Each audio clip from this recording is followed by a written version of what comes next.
بسم اللہ الرحمن الرحیم۔ خدا نے قرآن میں کئی بار ملت ابراہیمی علیہ السلام کا ذکر کیا ہے، اور حضرت ابراہیم علیہ السلام نے حضرت موسیٰ علیہ السلام سے پہلے خانہ کعبہ کی بنیاد رکھی تھی۔ لہٰذا حضرت ابراہیم علیہ السلام کا دین جو در حقیقت اسلام کی بنیاد بنا، اصولی طور پر موسوی اور عیسوی دونوں مذہبوں کو اپنے اندر سمونے کی صلاحیت رکھتا تھا، اور چونکہ دین اسلام کی بنیاد دین ابراہیم پر رکھی گئی تھی، لہٰذا اسلام کو ہماگیر مقبولیت اور بین الاقوامی مقام حاصل ہو گیا۔ نصرانی مذہب چونکہ نسل پرستی کی طرف مائل ہو چکا تھا، اور یہودیوں کا دعویٰ تھا کہ اسرائیلی قوم دنیا کی آقا سب سے بڑی ہے اور صرف وہی خدا سے رابطہ قائم کرنے کا حق رکھتی ہے، لہٰذا دین یہود ایک عالمگیر دین نہیں بن سکتا تھا۔ دین مسیحیت بھی چونکہ دین یہود کی تکمیل کے لیے نازل ہوا، لہٰذا وہ بھی بین الاقوامی مقبولیت حاصل نہیں کر سکتا تھا، لیکن اسلام جو مکمل طور پر کلیمی اور نصرانی دین سے جدا ہو چکا تھا اور اس کا اپنا الگ اور مستقل قبلہ بھی متعین ہو چکا تھا، لہٰذا اس میں ہماگیر مقبولیت حاصل کرنے اور سارے جہان میں پھیل جانے کی صلاحیت اعلیٰ درجے کی موجود تھی، کیونکہ اس جہان کا ہر انسان چاہے کہیں کا رہنے والا ہو اور کسی بھی رنگ و نسل سے تعلق رکھتا ہو، بڑی آسانی سے اسلام قبول کر سکتا ہے۔ سارے مسلمان اور خاص طور پر وہ لوگ جو مکہ سے ہجرت کر کے مدینہ آئے، اس بات پر بہت خوش تھے کہ ان کا قبلہ تبدیل ہو چکا ہے اور اب وہ کعبے کی جانب رخ پھیر کر کے نماز پڑھ سکیں گے۔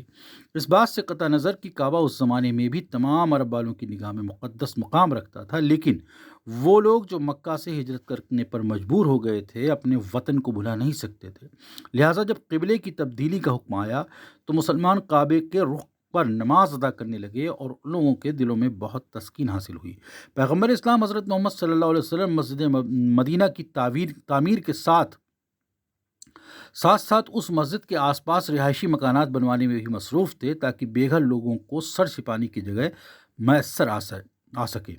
کچھ مسلمان جن میں خود پیغمبر اسلام حضرت محمد صلی اللہ علیہ وسلم بھی شامل تھے، مکہ سے ہجرت کرتے وقت اپنے اہل خاندان کو وہیں چھوڑ آئے تھے، لیکن انہیں مدینے آنا تھا اور اپنے خاندانی سربراہ سے مل جانا تھا،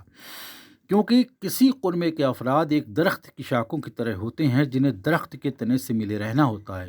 اگر کوئی شاخ اپنے تنے سے جدا ہو جائے تو ایسا ہے جیسے ہاتھ بدن سے جدا ہو گیا ہو۔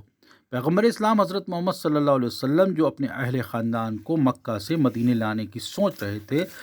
تو مذکورہ گھروں کی تکمیل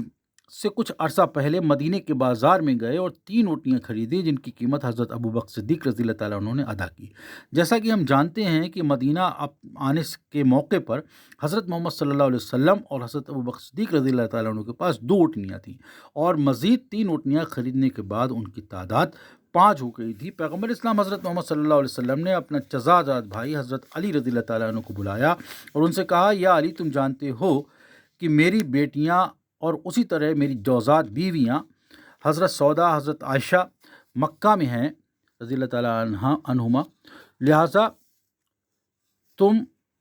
ان اونٹوں کو اپنے ساتھ لے جاؤ اور ان لوگوں کو مکہ سے مدینہ لے آؤ۔ اس کے علاوہ زید کو بھی اپنے ہمراہ لیتے جاؤ اور ان کی بیوی ام ایمن کو بھی اپنے ساتھ لے آنا۔ واضح رہے کہ حضرت زید رضی اللہ تعالیٰ عنہ وہی آزاد شدہ ملازم تھے جنہیں پیغمبر اسلام حضرت محمد صلی اللہ علیہ وسلم نے اپنی فرزندی میں لے لیا تھا۔